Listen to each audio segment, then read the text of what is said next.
Hello, my dear friends, my dear folks, lovely audiences, ladies and gentlemen. Welcome back to the show. When we say back to the show, we mean that it is a brand new year, however, still the show. We're welcoming you back to the old show. And by the way, this is the very first for the month, and exactly to be precise, the after the New Year holidays, and this is the first show, right? Good. To me, my good friend Lloyd Johnson is the backbone that I can rely upon at all times for the community because he represents the community. Being a council member with a lot of credit, especially with the Purple Heart, we know that we're talking to somebody we can trust. Yes. Who served his time, not in jail, no, at wartime, yes, right? Yes. Who served his time when we were at war, so that we continue to enjoy our peaceful life because of they were the ones fighting in the front line. Now, retiring from that, he continues his service to the community. The community, I mean the city of West Covina. So to my friend, Lloyd Johnson, I want to express my warm welcome to you. Thank you, sir. I sure appreciate it. Glad to be here. All right. My audiences, thank you for watching this East-West show, exclusively sponsored by Paul Bottanley, a brand name that represents for culture, tradition, even lifestyle, when men's jackets or suits are concerned, okay? Luckily, I'm wearing one. Paul, thank you for sponsoring. Now, starting a new year, we always start with a New Year wish. Yes. And New Year wish starts even before the New Year resolution. Yes, it does. How about today we start with a wish and a resolution and so on and so forth with city agenda to draw our audience to the picture. A new year starts with a new hope for the city of West Covina. How about that? Yes, I thank you very much, Jack. I'm glad to be here. You know, let's start with a new wish. I'd like to, just a little bit outside the box, if I may, before we get to West Covina. Mm-hmm. I'd like to wish everybody a Happy New Year. And let's get on our political part of it. Let's wish our new president all the best in the world.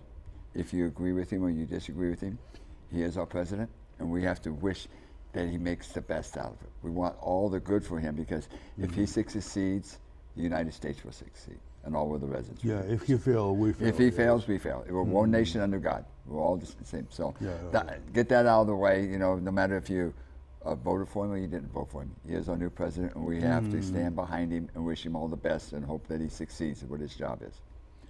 As far as West Covina, I'd like to wish all the residents of West Covina a Happy New Year and prosperous. And I hope that as a city, we will prosper. We have some issues that we have to take care of, but I do believe as residents, if we all get together on the issues that we have and have a good discussion on them, I think it will make a happier new year for all of West Covina. Mm-hmm. Yeah. That makes lots of sense. Yes. That makes lots of sense. Among all your wishes, you're done with your wish? Yes, that's my wish is for peace for everybody. That's okay, very good. That's most important. Among all your wishes, your second wish, I noticed, that we wish Donald Trump the best of his time. Yes. The best of his ability, condensed in a way of 4 years or even 80 years. We want him to stretch, right? Yes, we do. When you say, when he succeed, we succeed. Yes. When he fail, we fail. We all fail. Because we're one nation under God, indivisible, with the liberty and the justice for all. Yes, sir. That's what we pledge for. Yes, okay, yes, now, we do. So far, let me throw a little thing, a little bit, about your comment, or how do you feel at this moment when Trump takes office, and we're talking about his 1, 2, 3, starting his second week or first week, second week, second week after office. So, you want to give a little comment about how you feel? Sure. Our president, you know, there's a lot of controversial things that our president's doing. But we all have to remember, all of our past presidents did almost the same thing. They did some things that we disagree on. We agree and we disagree on. As far as you go with the immigration, I don't like to stand in the middle of it. Do I agree with him or disagree with him? He's the president. I feel that I do believe he's got his heart in the right place for the United States. He wants the best for us. He has a job that I don't think I definitely wouldn't want. Decisions he has to make. So as far as with our president, I wish, like I said before, I wish him all the best. I'm not going to say which way I voted, because when we go into a ballot box, that's our right. That's one of our rights. We vote for whoever we want to vote for. But for all those who didn't vote for him, I just say give him a chance and make a decision afterwards. Okay. He said a lot of things he wants to do for our country. He wants to be. He wants our country to be number one. And so I'm there with him on that. Okay. Remember the other day when I called you, say Lloyd, to give me a few words on his inauguration, and the first thing you said was that, well, all I can say is I give him some time. Right? So we are giving him some time, and we're watching, because we are all worried about our lovely country, our lovely nation. Be he good, we're good. Well, if he does something bad, we're really in trouble. That's it. But one thing for sure, the other day, I was having a nice conversation with my friend Stephen Sham of Alhambra. You know him, yes, right? I do. Okay. A very honest guy, and with a very profound thinking. He says the fact that we had a peaceful transfer once again indicates that we are a stable country. We have a stable system, and the system works. And all we can do now, okay, now you may argue he's good or not good beforehand. Right now, stop that stuff.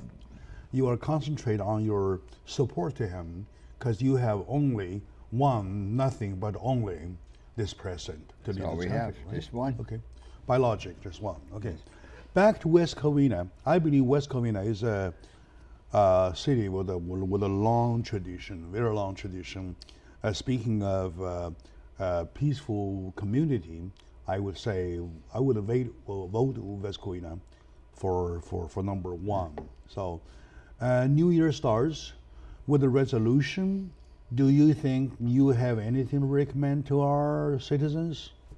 Well, we have the controversial thing recommendation to the residents of West Covina.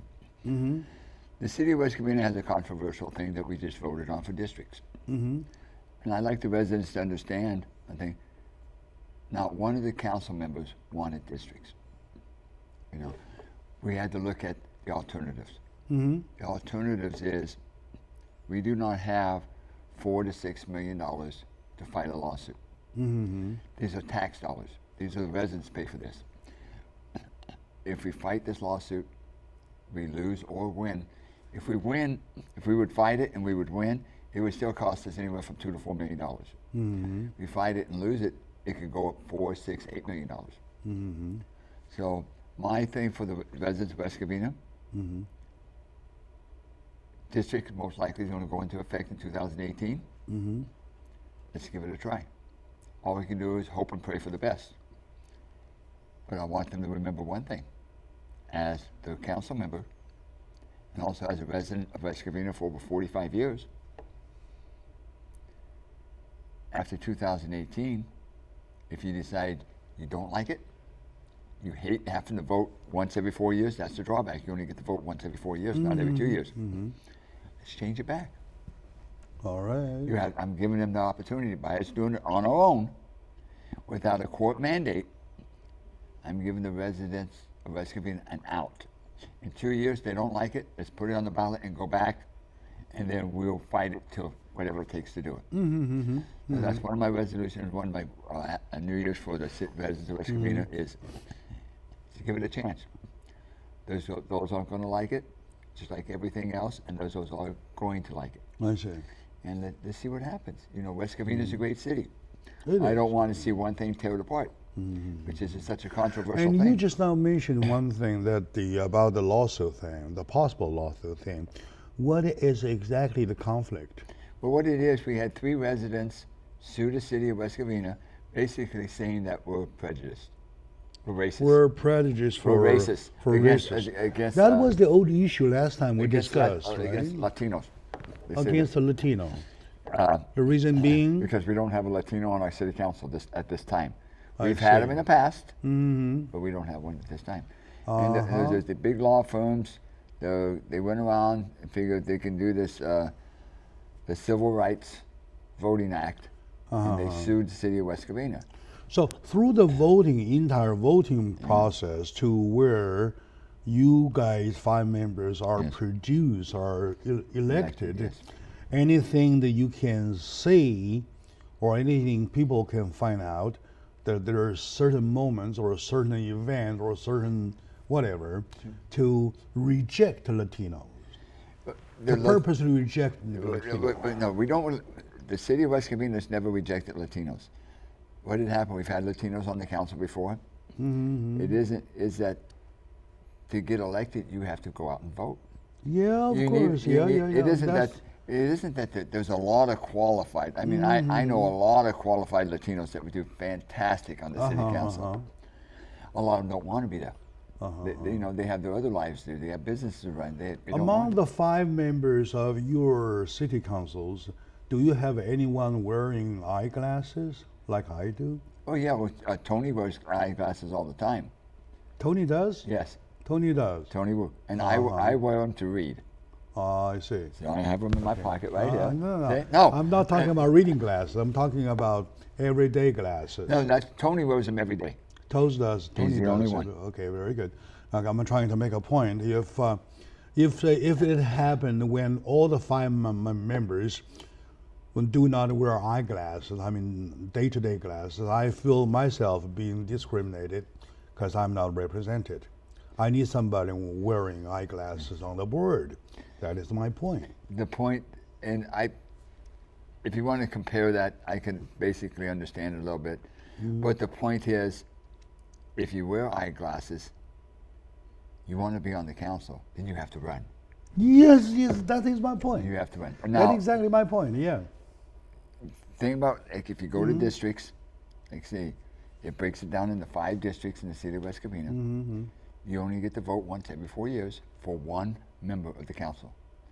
So you only get 1 vote. Okay. You don't get to vote like this year in 2018. We're gonna have 3 council members that are gonna be up for election. You get to vote on all 3 of them, or 3 new people. All right.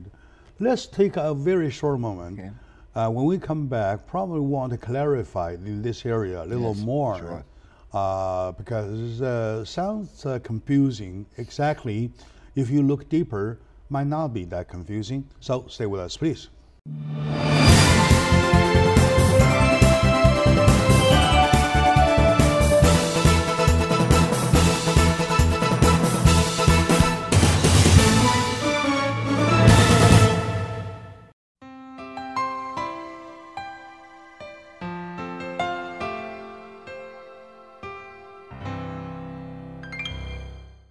Hello, my dear friends, my dear audience. Welcome back to the show. Jack Xiao on the East-West Show, exclusively sponsored by Paul Battaglia, with a brand name internationally renowned for men's suits and jackets that represent culture, tradition, even lifestyle. So, Paul, thank you for sponsoring. With my good friend, Mr. Lloyd Johnson, a war veteran returning home with a wound with his Purple Heart, and he is now continuing servicing his community, being a member of the council board. And to Lloyd, welcome once again to the show. Thank you, Jack. Right. I appreciate and it. Thank you very much for coming. And this is a New Year show. New Year show, we start with a New Year wish, with New Year resolution, and a New Year show, we started with some very basic of democracy. All right. Yes. Democracy election, put it that way. To the point about the 1 or 3, 2 or 3 citizen talking about the lawsuit against the city, I, of course, on the sidewalk, just as a bystander of the thing though, I would ask you, during the election process, is there a bigger campaign or stronger campaign than your campaign or anybody else of the members' campaign who won, and yet they, even though bigger, lost? No.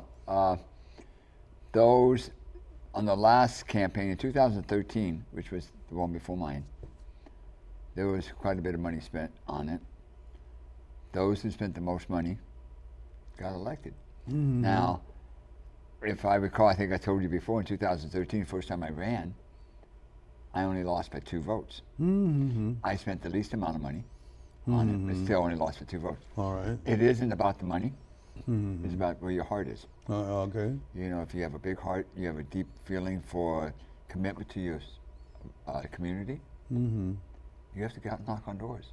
You have to have that one-on-one, just like you and I are talking today.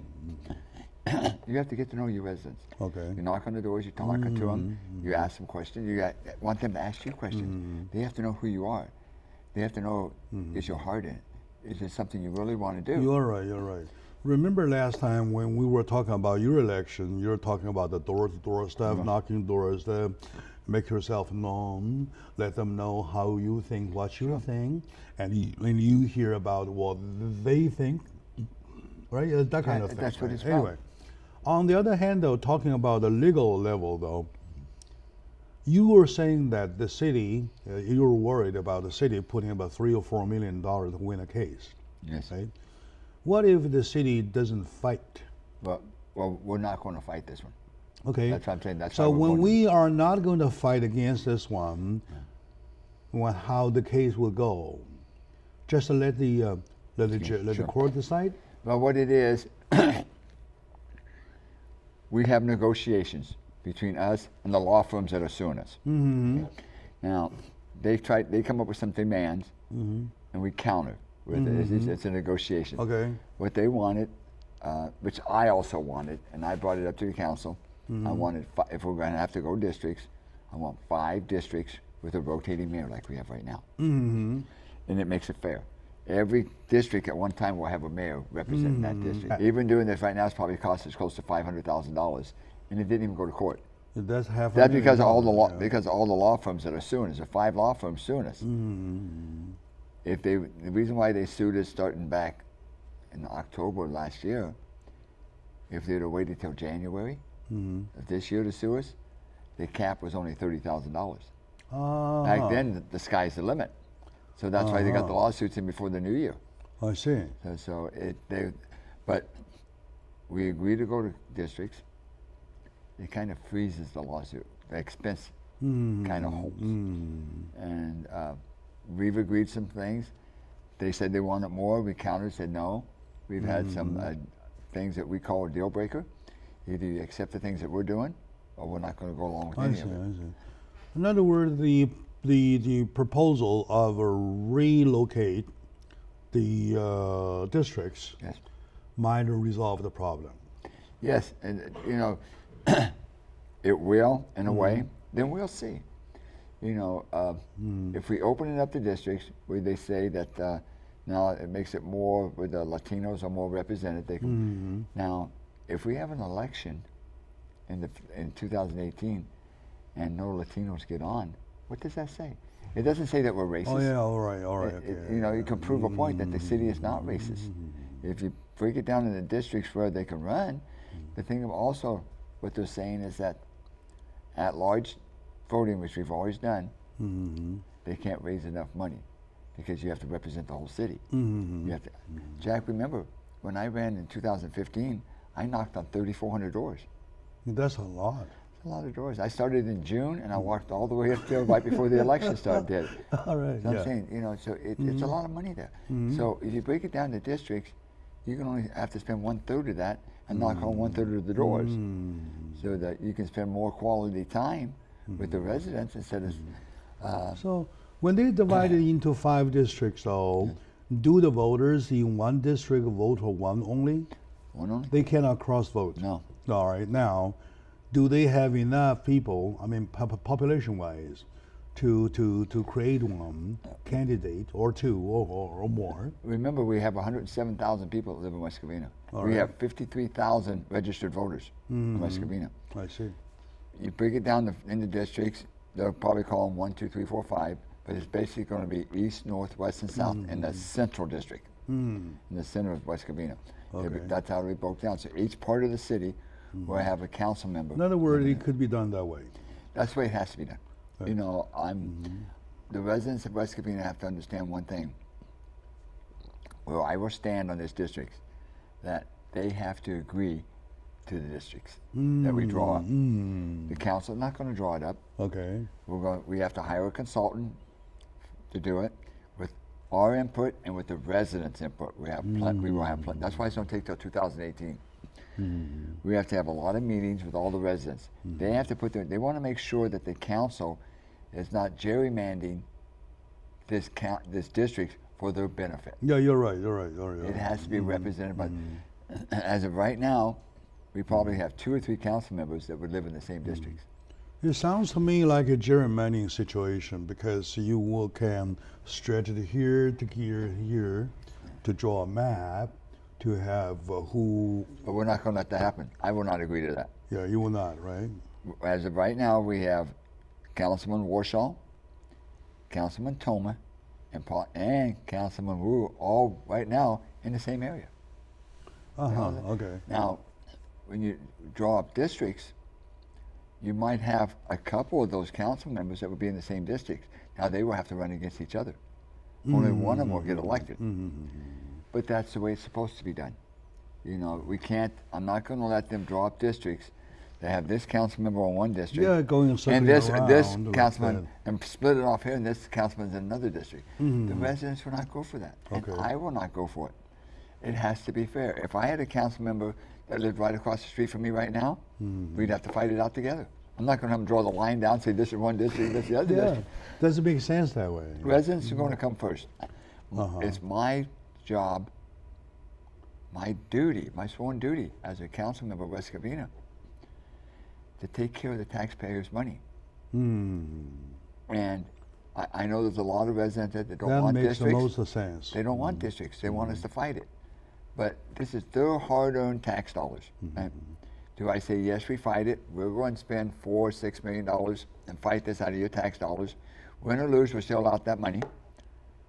Now, where do we make the cuts to make up for it? Okay, right. Every department, your police, your fire, your maintenance, and all your staff at City Hall will have to be cut by 10% each department if we lose $4 to $6 million. So on one hand, you have money, very so limited resources, and on the other, there's holes that you have to put money in. Yes. Right. So hard job. That's why I never run. That's why I never run. Okay, my dear audience, today with my good friend Lloyd Johnson, a wonderful individual and a war hero who served his time during war, coming home, continue his service, being a council member of City of West Covina. I would, if I had the citizenship here, I would vote him twice. Thank you, sir. Okay, let's take a short moment. When we come back, we'll continue from that point on to see the city agenda for the brand new year. Stay with us, please.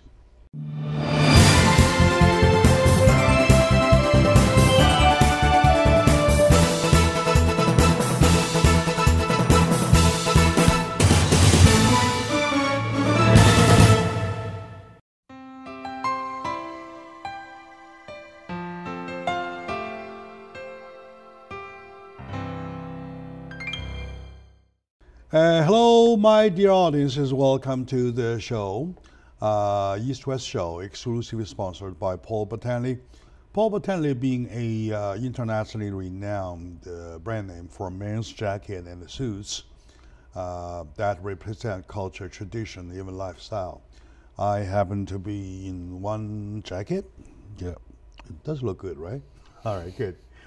With me is my good friend, Lloyd Johnson, a council member of West Covina and veteran from the Vietnam War, and got home with a Purple Heart, and well, it's digital time anyway, right? So, and with my salute, I would say that to have him here on the show is quite an honor to this show, to the crew, right? Good.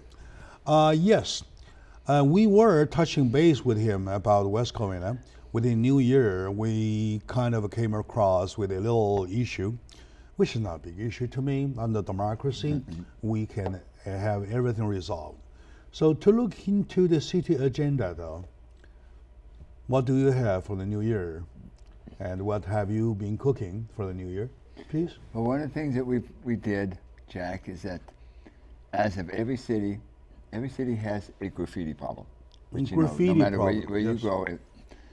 But as a council, we voted to take our graffiti in-house. In other words, the city's going to do it instead of having an outside vendor. Oh, I see. I see. We've always had outside contractors. They bid on it, and they do it. But we decided, since we've had so many problems in the past, so much controversy on it, I see. we can have more control over it by doing it in-house. So that's where we're going with that. That's going to save lots of money. No. No. It's not that it's going to save a lot of money. The startup's going to cost a little bit more because you got to buy new trucks, you got to buy all the equipment. I see. But in the long run, it's self-satisfaction for the residents of West Covina. We have more control over the graffiti. We don't have to worry about calling a contractor and say, this has to be done. Our city maintenance will be taking care of the graffiti. If they're working in a park, the maintenance guys always say they're doing something on the maintenance and they see graffiti, they can take it off themselves. Before they couldn't do it. They had to call the contractor to do it. I see. But now we can do it, which is better for the residents of West Covina. I think we're moving in the right direction now. We have other things that are coming up. We have, like say, in the near future, we're going to have our new budget coming up, and that's always a task in itself. Oh, yeah. Because you have to figure out where the funding is for certain projects. And last time when you were here, you're talking about the budgeting transparencies. Remember that? Yes. Yeah. So this brand new year, you want to continue doing that, or anything added up to it? Let's always remember one thing. Transparency is the best thing you can do. When you hide one thing and they find out you hid it, they're not going to trust you. Yeah, you lost the confidence. You lost the trust. Yeah. You know, there's an old saying, Jack, and I live by this. When you give your integrity away, everything else becomes easy. And as a councilman, I will never give my integrity away. The residents of West Covina can hold that. I mean, I do what I say and I say what I do. And that's what all council members should do. I do believe as a city that we have our financial problems just like everyone else does. Every city does. Every city has them. We're going to work through them. We're going to do what's best that we feel is best for the residents of West Covina. We have our general plan that we just finished, and that took us almost 2 years to do it. And I'm hoping in the near future we can move forward with parts of it, like our new downtown that we want to establish. Almost every city that you go around, they have a downtown. You got Covina, they have their downtown. Pasadena, Glendora, they all have a downtown. Someplace that when you say I'm going to downtown, they know where you're going. So West Covina downtown is defined to the area of Chase Manhattan Bank? Well, no, West Covina, we're going to have, they got a downtown area, but our main downtown in the future is going to be over there on the Glendora Boulevard with that Glendora. Over there where the Colony, the great big apartments went in, over there beside the bank, on the other side of Chase Bank. Yeah, Chase Bank. Back side of the Edwards Theater. Yeah, that's exactly the same thing in my mind. The Edwards Theater. Yeah. Okay, on the other side, they have a street called Edwards Glendora. Theater, you have a shopping mall complex, and to the east end of Glendora, you have Chase Bank, you got the Chase Bank Elephant Bars. The Elephant Bar just closed now. We don't have the Elephant Bar. Oh, they just closed. But you have the bank, and you have the big Colony with the big apartment building that's built there. Our downtown's going to be on the other side of it. We want to make that into a beautiful place where the residents can gather. We can have concerts in the parks there. We can have different activities there. And so when residents come into West Covina, they say, or even if they're not residents, anybody comes through, they say, hey, I hear you guys are having something in your downtown. Yeah, they know exactly. We have a place that we call home. That is going to create a lot of job opportunities, am I right? It should. It should, right? Last time you were here, you're talking about job, to create a job, to push up the economy. So that will do the job, I think, right? We're hoping that new businesses will come in, and take the old businesses and revitalize them. And remember, if you have a place that residents or anybody wants to congregate and open up some new, you don't spend money in West Covina. That's the thing about it. No, you're right. We can't survive if we don't do this. So we have to do something to create the jobs, create the reason for residency. The millenniums. If you don't have a place for them, for entertainment, they're not going to be in your city. Yeah, you're right. They're not going to shop in your city. They may want to go out to a nice cocktail restaurant. They might want to go find some place to eat. And if you don't have those places here for them, their tax dollars aren't staying in West Covina. So we're working on that. Yeah, they go spend it elsewhere, right? Other cities get the tax dollars off of it. We don't. And if we can't do that, we can't survive. So that's what we're working real hard on, these certain issues like this. Anything to make the city better. We're working at it. Remember, there's going to be a lot of things that will be controversial. Some people hate change. Oh, yeah. You know, if you live in a nice, comfortable area and stuff like that, you don't want to see change. Because change is different. You don't know what it's going to bring. So we hope and pray for the best on everything. Every decision that we make, I think about it. I don't make any hasty decisions. I'm very cautious about what I do for the residents of West Covina. I've been, like I said before, I've been an activist in West Covina for almost 20 years now. And I care a lot about my city. So I'm going to do everything in my power to make sure our city succeeds. Okay, very good, very good.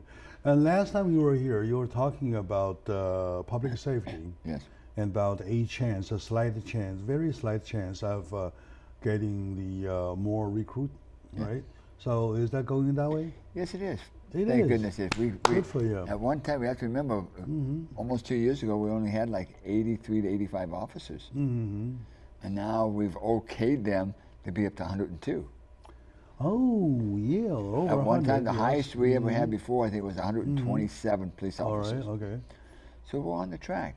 But so 102 versus your 100,000, well, there's 1,000 per, which is not bad. No, we need more. But you know what? Every time it takes a while to get a good qualified.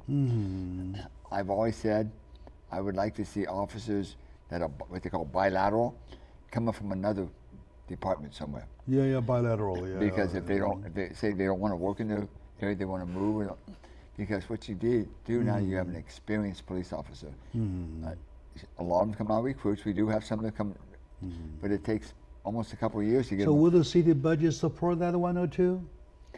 Right now we are, because some of the others are being funded some other way.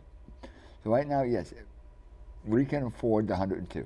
I mean, not the 100, but we can afford the 102 in the budget we're taking. So that's why it has to be slowly at certain times.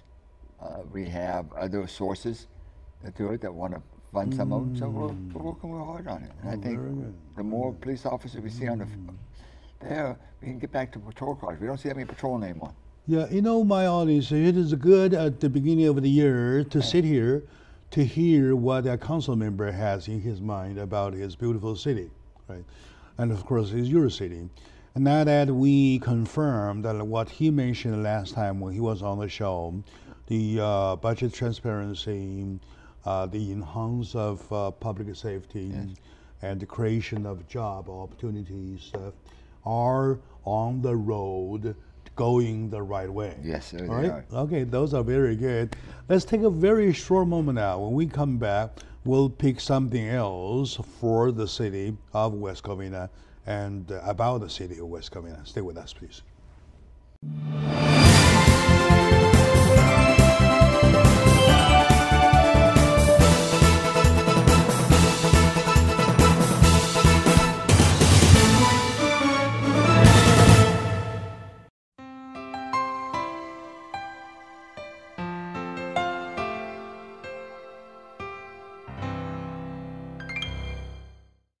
Action. Hello, dear folks. Welcome back to the show, East West Show, exclusively sponsored by Paul Botanic, a brand name that stands for lifestyle, tradition, culture, that you find here in the United States. And there are lots of big shops are being opened up, such as on Fifth Avenue in New York, selling Paul Botanic. So Paul Botanic is everywhere. Thank you, Paul, for sponsoring. And today we're talking about West Covina, our beautiful city. When I say our beautiful city, I mean that the G&E Studio, this very studio, is located in the heart of West Covina. Yes, sir. Right. Okay, where we want you to stay. We're talking, in other words, we're talking about our beautiful city. Yes, our own beautiful city. So, Mr. Lloyd Johnson is my guest. He's a council member of West Covina. He is a war hero with a Purple Heart. He continued his service to his community members, and he's so confident and ready to keep on serving because he has a big plan, right? Last time you mentioned about the demographic groups of the city, and in the very beginning you mentioned about that there's something talking about representation, going the law way, not going the law way. There is a little something issue here as a problem or not problem to talk about, that people should build their mutual trust and mutual understanding. What efforts does the city think that they will push that way? Please. Well, as a city, that you always want to build. You always want to build relationships. You want to build community support. Mm-hmm. So that's where we have an outreach. We have so many things for the city. We have a paper that goes out every 3 months. We have Facebook. We have Twitter. Everything that goes on in the city, it's out there for the residents to grab a hold of and to let them know. And we tell them, if you have a question, if you have a concern about anything, let us know, because that's what they're there for, to help them in any issue that they have that we can do with them. As far as your groups are, Jack, we're always going to have groups which that no matter what you do or what you say, they're not going to agree with you. That's reality, right? It's reality. It's reality, yes. And as a council member, we can't take that to heart. We all pledge that we will do the best that we can for the residents of West Covina. And like I say, we're always going to have negative. It happens. Look what's going on right now in our country. So much negativity is going on. You have that in every city when you have certain issues that the residents don't like. And they're going to protest on them. And I'm all for them. They want to protest. Hey, that's your God-given right. I don't have a problem with it. But what I like to ask them is that if you have a question or a concern that you may not believe in your council, you got to speak up. Talk to us about it. I give everybody my phone number. I pass my cards out to everybody they meet. If you have a question or a concern, please get in touch with me. There's my email. Everything's on my card. Speaking of city programs, the other day, nighttime, I was waiting by the curb outside my house. It was a little rainy. There came a van that I don't notice belonged to the city, and that's Rosemary City, and it's kind of a slide over thing, like a slope, pull us out. Yes. The driver kind of like helped her with the slope, yes, and walk on the pavement, walk on the pedestrian walk, and send her home.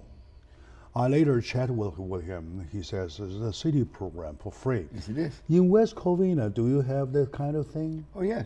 We do that. You do? Oh, of course. Oh, come on, you do? Oh, yes. Oh, my God. Yes, we do. For this, all the seniors have to do is call. And they'll go to their house and pick them up in the buses. Say they want to go to the senior center. You call, make an appointment. They will come by and pick you up, drop you off at the senior center. If you need to go home, you call them. And they come to take you home. Yes, they'll come by and take you back home. No charge. No charge to the seniors. No charge. And they want to go supermarket to buy something? Right there, drop them off.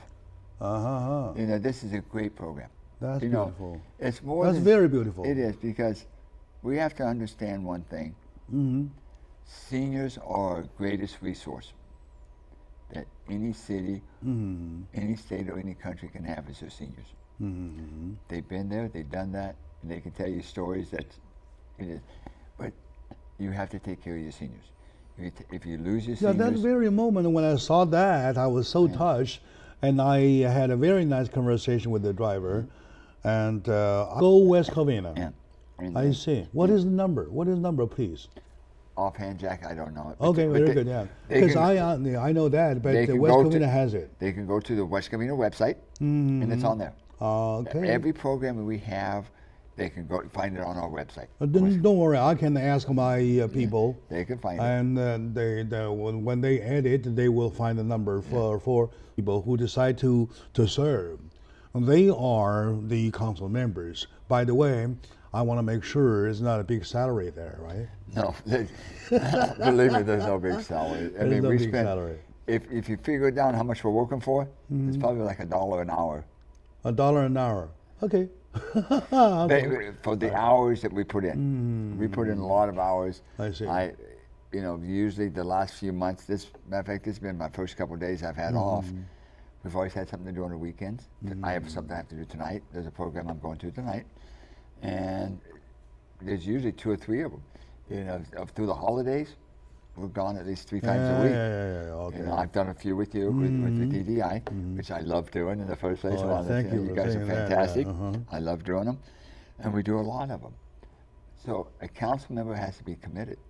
If you're doing it for the money, and I've always said this when I was running, Jack, if you want to do it for the money and the benefits, you're doing it for the wrong reason.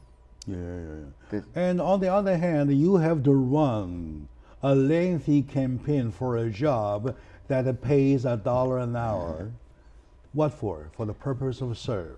That's what it's for. I don't know what you want to say. All I want to say is that thanks to the system of democracy, and thank God that we have a bunch of people ready to serve.